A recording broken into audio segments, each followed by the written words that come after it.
প্ৰথম কথা হৈছে গতিকে অসমৰ নেতৃত্ব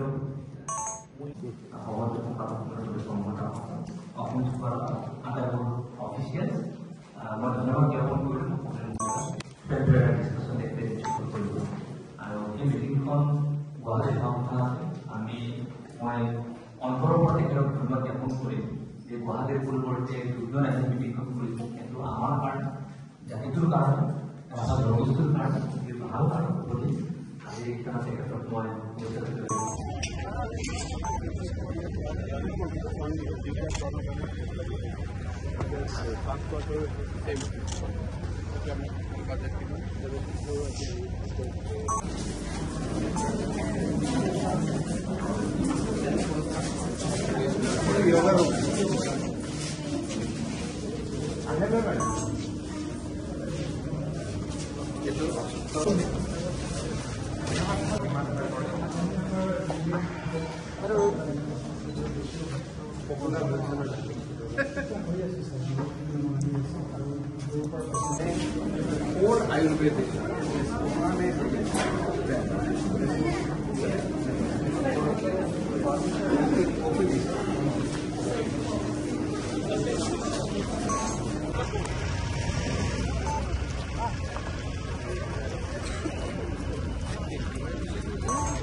কথা ৰাখিলে স্যাৰ আপুনি 2 বছৰ পিছত আহিলে 2023 চনৰ 11 জুনত ভাৰতীয় জনতা পাৰ্টীৰ অতি সক্ৰিয় কাৰ্যকৰ্তা জোনালী নাথৰ হত্যা হৈছিল।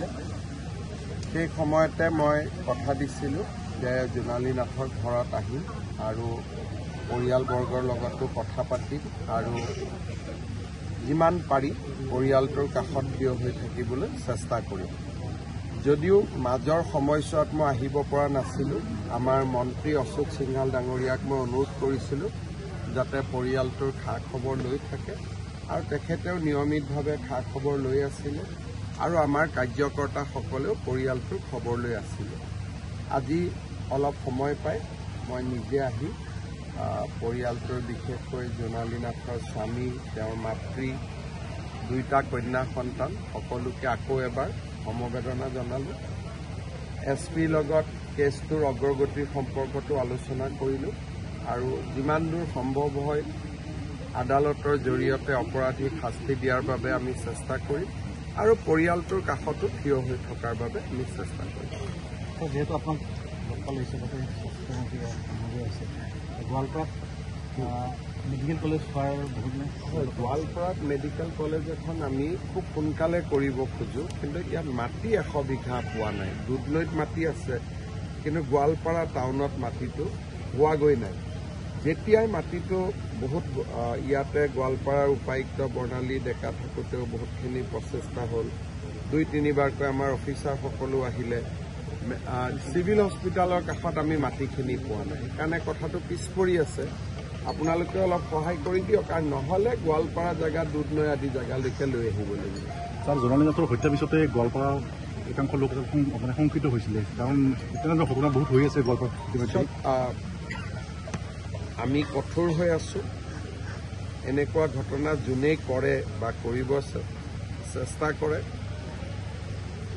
মই নিশ্চিত যে আইনৰ হাতৰ পৰা সাৰি যাব নোৱাৰে। ছাৰ, মাটিয়াৰ বহুত এলেকা চৰকাৰী ভূমিত ছাৰ অবৈধভাৱে বহুত তাৰো চেষ্টা আপোনালোকেতো জানেই গোৱালপাৰাত কিমান এভিকশ্যন চলি আছে, কিন্তু পৰ্বত সমান সমস্যা যিমান পাৰোঁ কৰি গৈ আছো।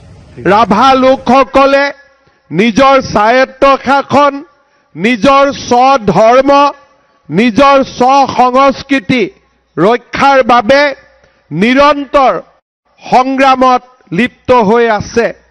অসম চৰকাৰে আৰু অসমৰ ৰাইজে ৰাভা হাছঙৰ এই ৰাজনৈতিক সংগ্ৰামখনক প্ৰতিটো দিনে আৰু প্ৰতিটো দিশতে সমৰ্থন জনাই আহিছে। আমি আজিও ৰাভা সংগঠনসমূহৰ লগত একেলগে কথা পাতি ৰাভা হাছঙৰ বা ৰাভা লোকসকলৰ সংগ্ৰামক আমি কেনেকৈ বল দিব পাৰোঁ, কেনেকৈ শক্তি দিব পাৰোঁ, তাৰ বাবে আজিও আমি আলোচনাত মিলিত হ'ম। ইতিমধ্যে ৰাজ্য চৰকাৰে ৰাভা হাছং স্বায়ত্তশাসিত পৰিষদক সাংবিধানিক স্বীকৃতি প্ৰদান কৰাৰ বাবে কেন্দ্ৰ চৰকাৰৰ ওচৰত অনুমোদন প্ৰেৰণ কৰিছে আৰু মই বিশ্বাস কৰোঁ যে এই বছৰৰ ভিতৰতেই কেন্দ্ৰ চৰকাৰ, ৰাজ্য চৰকাৰ আৰু ৰাভা হাছং স্বায়ত্তশাসিত পৰিষদৰ মাজত আমি ত্ৰিপাক্ষিক আলোচনাৰো ব্যৱস্থা কৰাৰ দিশত আগবাঢ়ি যাব পাৰিম। মই ব্যক্তিগতভাৱে বিশ্বাস কৰোঁ যে এক জটিল ভৌগোলিক পৰিৱেশৰ মাজত বাস কৰা ৰাভাসকলৰ স্বায়ত্তশাসিত প্ৰদানৰ বাবে এই যি সংগ্ৰাম, এই সংগ্ৰামখন কেৱল মাত্ৰ ৰাভাসকলৰে সংগ্ৰাম নহয়, ই আমাৰ গোৱালপাৰা জিলা আৰু কামৰূপ জিলাৰ দক্ষিণ ভাগত ভাগ কৰা প্ৰতিটো খিলঞ্জীয়া জাতি আৰু জনগোষ্ঠীৰে সংগ্ৰাম। এটা জনগোষ্ঠীৰ স্বকীয়তা তাৰ ইতিহাসৰ সৈতে জড়িত হৈ থাকে। সেই ইতিহাস জনগোষ্ঠীটোৰ পৰম সম্পদ আৰু বৈভৱ হিচাপে পৰিগণিত হয়। ৰাভা জনগোষ্ঠীৰ এক সমৃদ্ধিশালী ইতিহাস আছে। ৰাভাসকলৰ অসমলৈ প্ৰব্ৰজন আৰু তেওঁলোকক এক ৰাজশক্তি হিচাপে প্ৰতিষ্ঠা কৰাৰ দীঘলীয়া পৰিক্ৰমাৰ মূল ব্যক্তিজন হৈছে বীৰ দদান। এইগৰাকী বীৰে জনগোষ্ঠীটোৰ নেতৃত্বৰ সৈতে নানা ঘাট প্ৰতিঘাত অতিক্ৰম কৰি এখন ৰাজ্য প্ৰতিষ্ঠা কৰিছিল। স্বজাতিৰ প্ৰতি তেওঁৰ দায়বদ্ধতা আৰু বীৰত্বৰ কাহিনী কিংবদন্তীৰ ৰূপত ৰাভাসকলৰ মাজত আজিও প্ৰচলন হৈ আছে। ৰাভাসকলে আদিপুৰুষ হিচাপে জ্ঞান কৰা ৰজা দদান আছিল স্বৰূপাৰ্থত এজন বীৰ তথা প্ৰজাৰঞ্জক ৰজা। ৰজা দদানে যে শাম্ভু ৰাজ্য প্ৰতিষ্ঠা কৰিছিল তাত গৱেষক আৰু পণ্ডিতসকলৰ মাজত কোনো দ্বিমত নাই। দদানৰ পিছত শাম্ভু ৰাজ্যৰ তাৎক্ষণিক পৰিণতি সম্পৰ্কত ইতিহাস নিমাত যদিও দদানৰ বংশধৰ বীৰ পৰশুৰামে সপ্তদশ শতিকাৰ আৰম্ভণিৰ সময়ছোৱাত শম্ভু ৰাজ্যত ৰাজত্ব কৰিছিল। বীৰ পৰশুৰাম হৈছে এই ৰাজ্যৰ শেষজন ৰজা, যিজন ৰজাৰ সৈতে জড়িত হৈ আছে ৰাভাসকলৰ বীৰত্বৰ এক অনন্য গাথা। মই ৰাভাসকলক অনুৰোধ কৰিম, আধুনিকতা, শিক্ষাৰ নতুন দিগন্ত, বিজ্ঞান আৰু আধুনিক সংস্কৃতি সকলো আঁকোৱালি লোৱাৰ পিছতো নিজৰ শিপাডাল যাতে আমি কোনো কালেই এৰি নিদিওঁ আৰু শিপাডালক যাতে আমি খামুচি মাৰি ধৰি ৰাখোঁ। জনজাতীয় সাজ পোছাকেৰে আমাৰ শৈশৱ আৰম্ভ হৈছিল আৰু জনজাতীয় সাজ পোছাকেৰে আমি জীৱন লীলাৰ সামৰণি মাৰিম। এই ধৰণে যদি আমি প্ৰতিজ্ঞাবদ্ধ হওঁ, আমাৰ ৰাভাসকলক কোনেও কেতিয়াও পৰাজিত কৰিব নোৱাৰে।